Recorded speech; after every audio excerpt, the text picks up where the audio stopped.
जय हिंद दोस्तों, welcome to my YouTube channel knowledge power Pandey ji के साथ। दोस्तों, पिछले क्लास में हम लोगों ने भारतीय संविधान के भाग 5 यानी कि संघ को पढ़ रहे हैं, यूनियन को पढ़ रहे हैं। यूनियन में हम लोगों ने अनुच्छेद 52 से लेकर 61 तक यानी राष्ट्रपति को देख लिया है।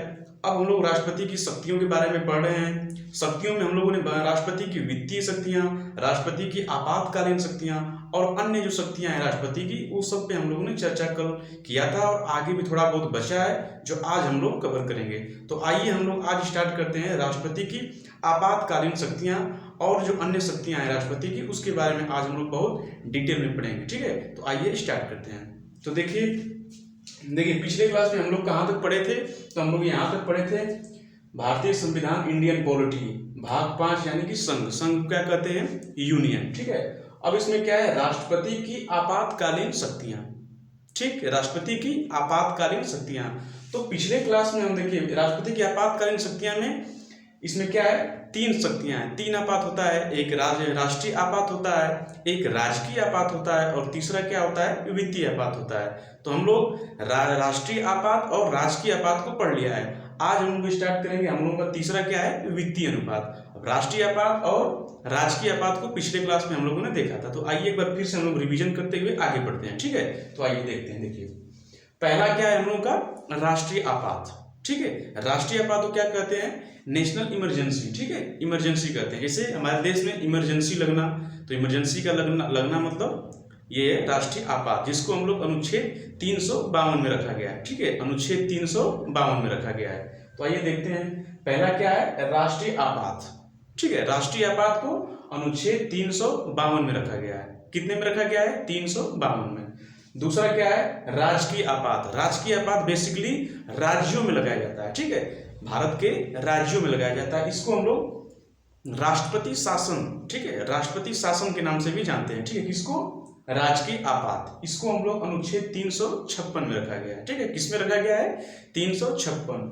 नेशनल इमरजेंसी जो पहला वाला, ये पूरे भारत में लगता है, पूरे देश में, हमारे देश में लगता है। और राजकीय आपात है, ये राज्यों में लगाया जाता है। ठीक है, राज्यों में कौन लगाता है? राष्ट्रपति शासन इसको कहते हैं। ठीक है, तीसरा क्या है? वित्तीय आपात। वित्तीय आपात मतलब अनुच्छेद 360। ठीक है, तो आइए हम लोग वित्तीय आपात को पढ़ते हैं। देखिए वित्तीय आपात क्या होता है कि वित्तीय आपात उस टाइम लगाया जाता है जो हमारे देश में पैसों की कमी हो जाए। क्या हो जाए? पैसों की कमी हो जाए, हमारा देश थोड़ा, हमारे देश की अर्थव्यवस्था एकदम कम हो जाए, यानी हम लोग थोड़ा पैसों की कमी, तंगी आ जाए, उस टाइम हम लोग वित्तीय आपात को लगाते हैं, अनुच्छेद 360। ठीक है, तो आइए देखते हैं। देखिए क्या है वित्तीय आपात? देखिए वित्तीय आपात को यूएसए के संविधान से लिया गया है। ठीक है, वित्तीय आपात को अमेरिका के संविधान से लिया गया है, यूएसए के संविधान से लिया गया है। इसे तब लाया जाता है जब देश की वित्तीय स्थिति काफी खराब हो। ठीक है, इसे तब लाया जाता है जब देश की वित्तीय स्थिति काफी खराब हो, यानी कि पैसे की कमी हो, तब इसको लाया जाता है। ठीक है, आगे देखिए इसे मंत्रिमंडल की सलाह पर राष्ट्रपति लाते हैं। ठीक है, मंत्रिमंडल क्या होता है? मंत्रिमंडल जो मेन जो मंत्री होते हैं, गृह मंत्री, होम मिनिस्ट्री, ये सब जो फाइनेंस मिनिस्ट्री, ये सब जो बड़े बड़े लोग मंत्री होते हैं, उसी को मंत्रिमंडल कहते हैं। मंत्रिमंडल आगे आएगा तो मंत्रिमंडल के बारे में भी हम लोग पढ़ेंगे।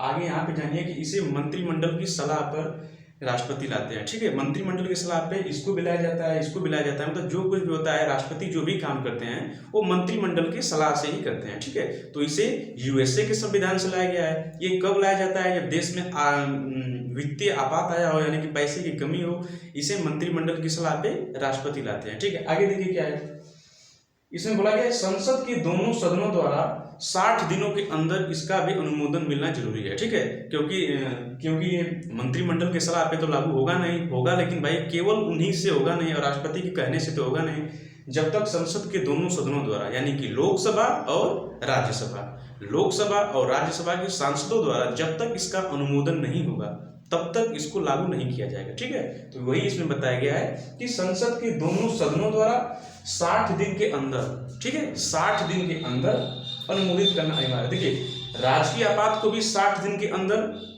वित्तीय आपात को भी 60 दिन के अंदर, लेकिन राष्ट्रीय आपात जो नेशनल इमरजेंसी है इसको केवल 30 दिन के अंदर ही संसद का अनुमोदन मिल जाना चाहिए। ठीक है, यदि लोकसभा भंग भी हो गई हो तो भी नई लोकसभा गठित करके 60 दिन के अंदर इसको करना पड़ेगा। ठीक है, इसको अनुमोदन करना अनिवार्य है, तभी जाकर ये वित्तीय आपात लागू होगा। ठीक है, वित्तीय आपात लागू होगा, राजकीय आपात लागू होगा, चाहे कोई भी आपात हो, जब तक संसद का अनुमोदन नहीं मिलेगा तब तक कोई भी नहीं होगा। ठीक है, तो संसद के दोनों सदनों द्वारा 60 दिन के अंदर इसका अनुमोदन करना अनिवार्य है, यानी कि सांसदों की अनुमति अनिवार्य है। ठीक है, आगे देखिए क्या कहता है।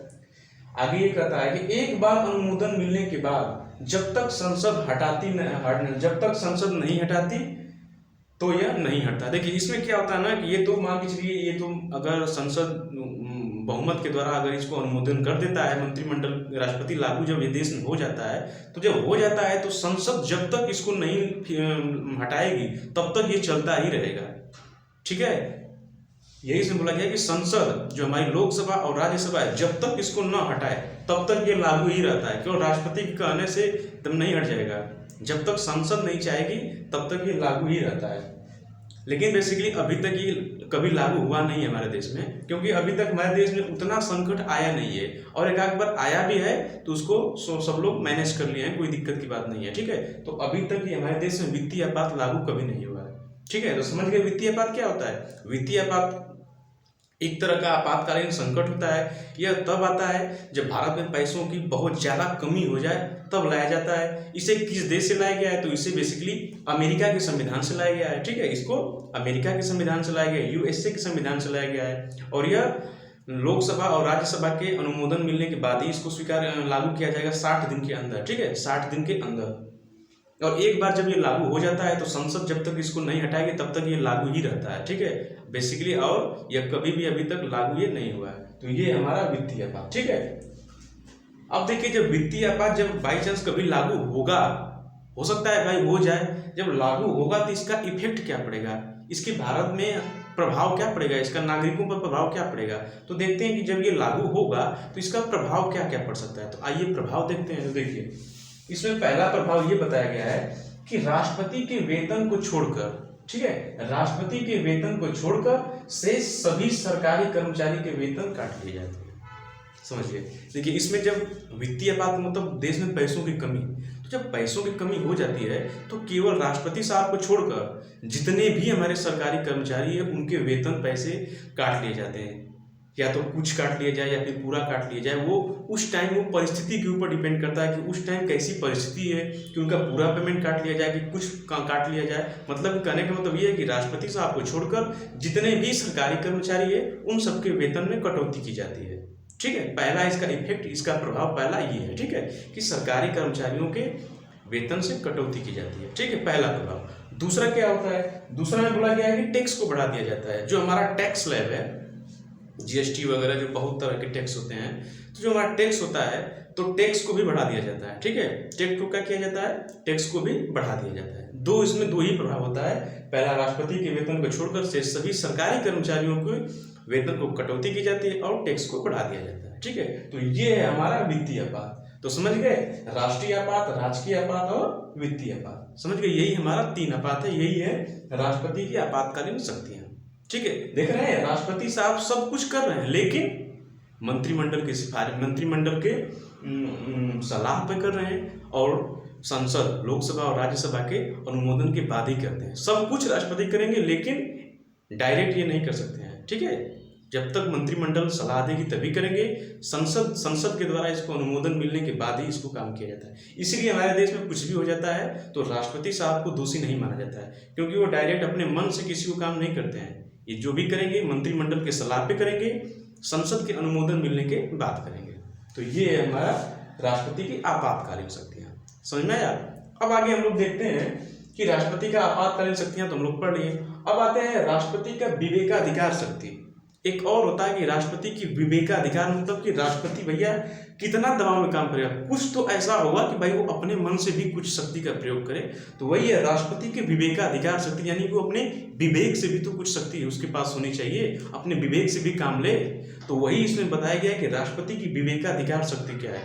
देखिए विवेकाधिकार शक्ति का मतलब क्या होता है। देखिए विवेकाधिकार, देखिए विवेकाधिकार देखिए राष्ट्रपति उस टाइम लगाता है। देखिए मान के चलिए कि देखिए जब संसद में लोकसभा का चुनाव चल रहा होगा, ठीक है, जब लोकसभा का चुनाव चल रहा होगा और बाई चांस सपोज करिए कि 3-4 पार्टियां हैं, 3-4 पार्टी अपना लड़ रही है और किसी को बहुमत न मिला हो, ठीक है, क्या कर रहा है कि किसी को बहुमत न मिला हो, मान के चलिए कि बीजेपी है, कांग्रेस है, सब एसपी है और ये टीएमसी वगैरह है, ये 3-4 पार्टियां हैं, लोकसभा का चुनाव आने वाला है, लोकसभा में ये लोग जो है और किसी को भी बहुमत न मिला हो, किसी को बहुमत न मिला, उस टाइम क्या होगा?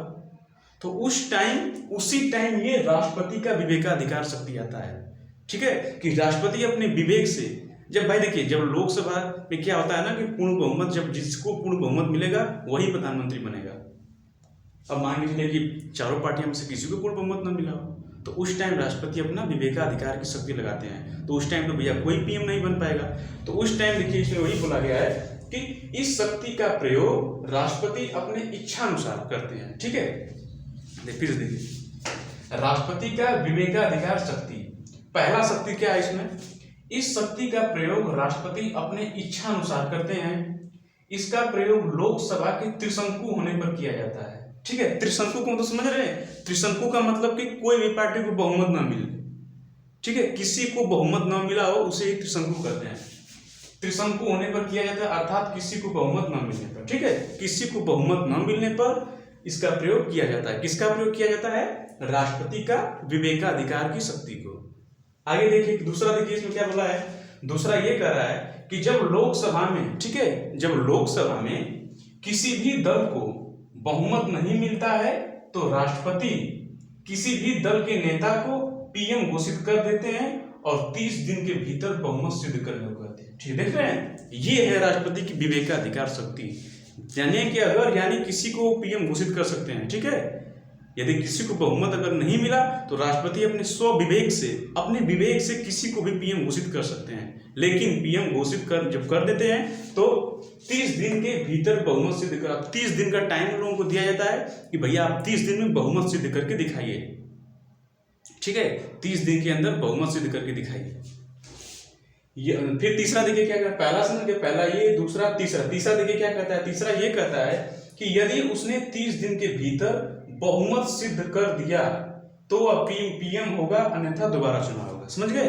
देखिए जब राष्ट्रपति अपना विवेकाधिकार की शक्ति से किसी को पीएम बना देते हैं तो पीएम जब कह देते हैं कि ठीक है भैया पीएम तुम, मेरे हिसाब से तुम बनो, लेकिन 30 दिन के भीतर बहुमत सिद्ध करना होगा, ठीक है। यदि वो बहुमत सिद्ध कर दिया तो पीएम रहेगा और यदि नहीं बहुमत सिद्ध कर पाया तो दोबारा चुनाव होगा, ठीक है। चाहे कोई भी पार्टी हो, कोई भी पार्टी अगर 30 दिन के अंदर बहुमत सिद्ध कर देता है तो फिर वो पीएम होगा, अगर नहीं सिद्ध कर पा रहे हैं तो फिर से दोबारा चुनाव होगा, ठीक है। तो वही इसमें कहने का मतलब, इसी को राष्ट्रपति का विवेकाधिकार शक्ति कहते हैं, ठीक है। फिर से देखिए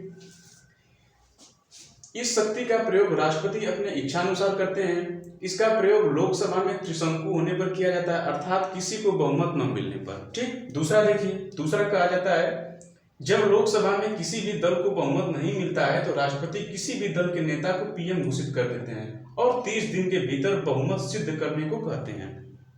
तीसरा, यदि उसने 30 दिन के भीतर बहुमत सिद्ध कर दिया हो तो वह पीएम होगा, अन्यथा दोबारा चुनाव होगा, ठीक है। ये है राष्ट्रपति का विवेकाधिकार शक्ति, ठीक है, राष्ट्रपति की विवेकाधिकार शक्ति कि अपने मन से वो किसी को भी पीएम बना देते हैं, ठीक है। उस टाइम उनके पे कोई फोर्स, ना उनको मंत्रिमंडल से लेना पड़ेगा, ना संसद से लेना पड़ेगा, वो अपने विवेक से, स्वविवेक से जिसे चाहें उसे प्रधानमंत्री बना सकते हैं, ठीक है। ये है राष्ट्रपति का विवेकाधिकार शक्ति।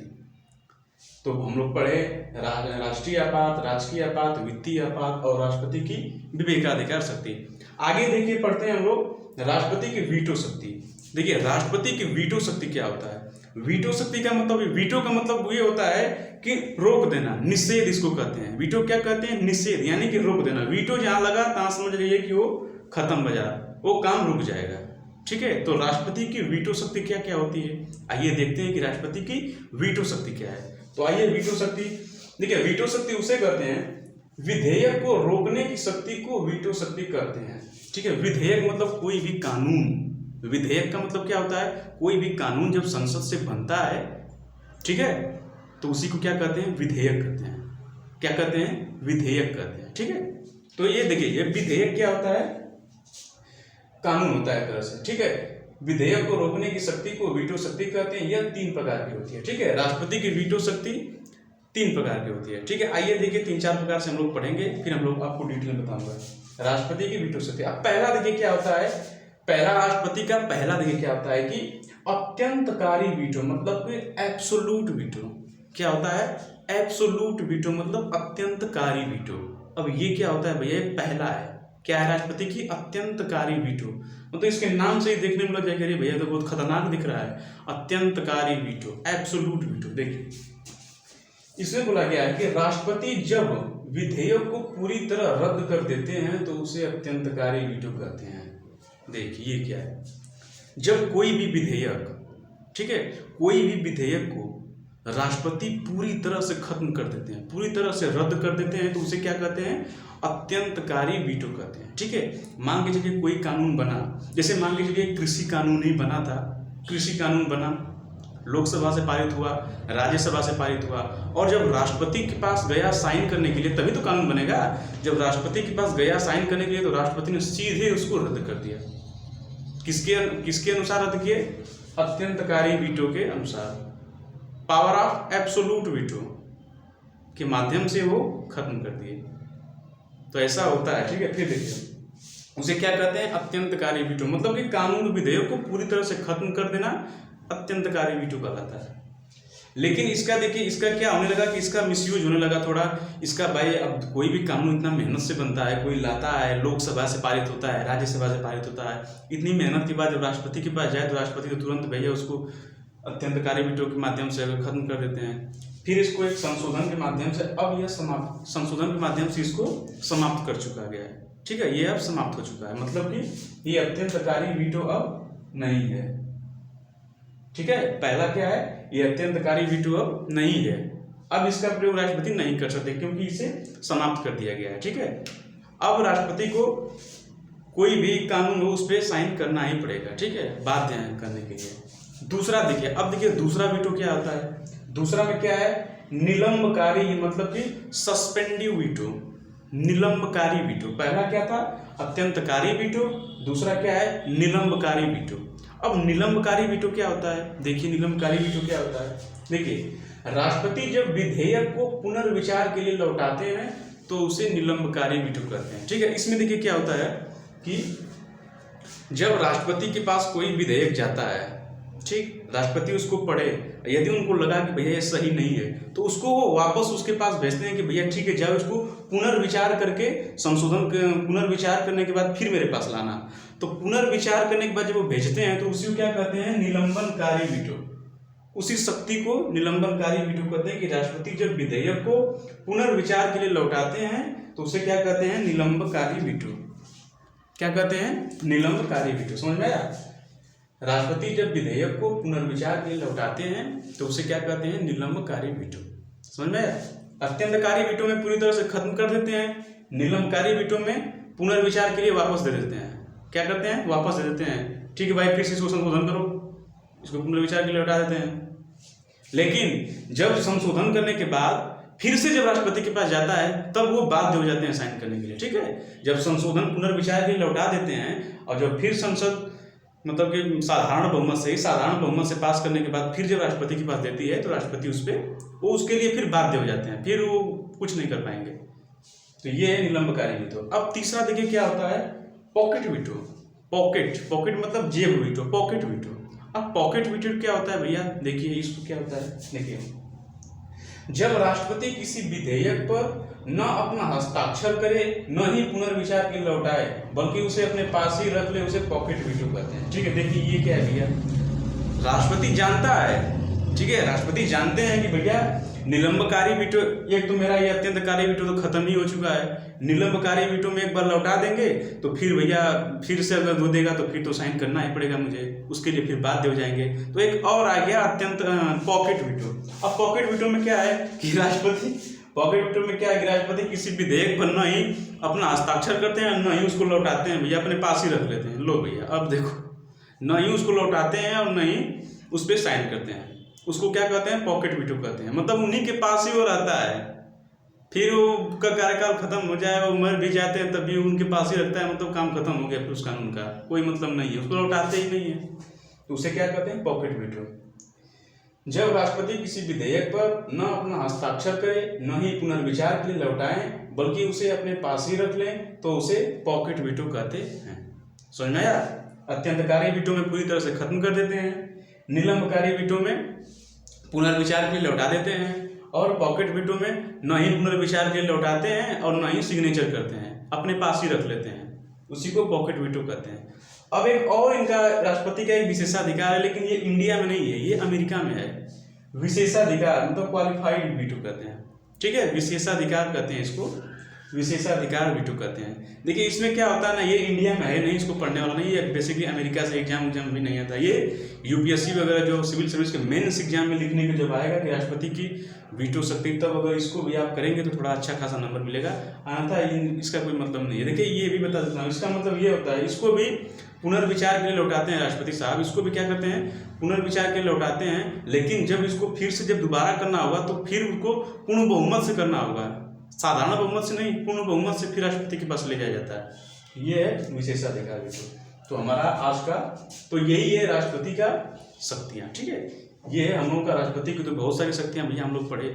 राष्ट्रपति की शक्तियाँ पहले उनकी न्यायिक शक्तियाँ पढ़े अनुच्छेद 72 में, जो क्षमादान की शक्तियाँ हैं, फिर उनकी वो आर्मी वाले फिर पढ़े, फिर उसके बाद राष्ट्रीय आपात, राजकीय आपात, वित्तीय आपात, विशेषाधिकार आपात, फिर राष्ट्रपति की वीटो शक्ति। देख रहे हैं कितना पावर है राष्ट्रपति को, लेकिन डायरेक्ट केवल बस इनका एक ही बस है विवेकाधिकार की शक्ति, उसके बाद और ये निलंबकारी और पॉकेट वीटो, बाकी सब तो मंत्रिमंडल के सलाह सुझाव पे ही करते हैं, ठीक है।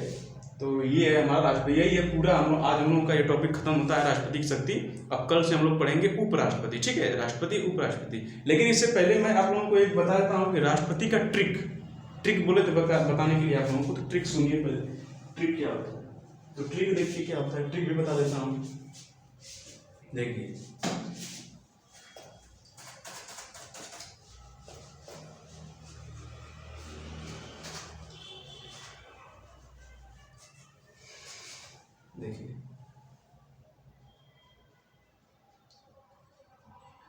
राष्ट्रपति का ट्रिक,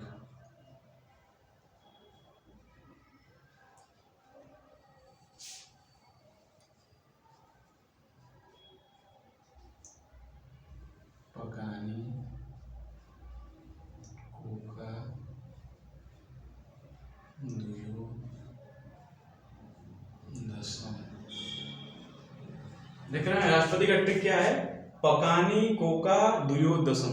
क्या है, फिर से देखिए, राष्ट्रपति का ट्रिक क्या है, पकानी कोका दुयो दसम, ठीक है। राष्ट्रपति का किस अनुच्छेद से स्टार्ट होता है, तो अनुच्छेद 52 से 61, ठीक है, अनुच्छेद 52 से 61। पकानी कोका दुयो दसम। प का मतलब क्या होता है, राष्ट्रपति का पद हो गया। का मतलब क्या होगा, कार्यपालिका।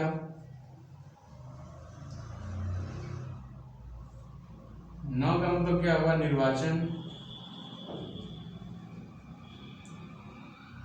को का मतलब क्या होगा, कोटा, राष्ट्रपति की कोटा। का मतलब क्या होता है, उनका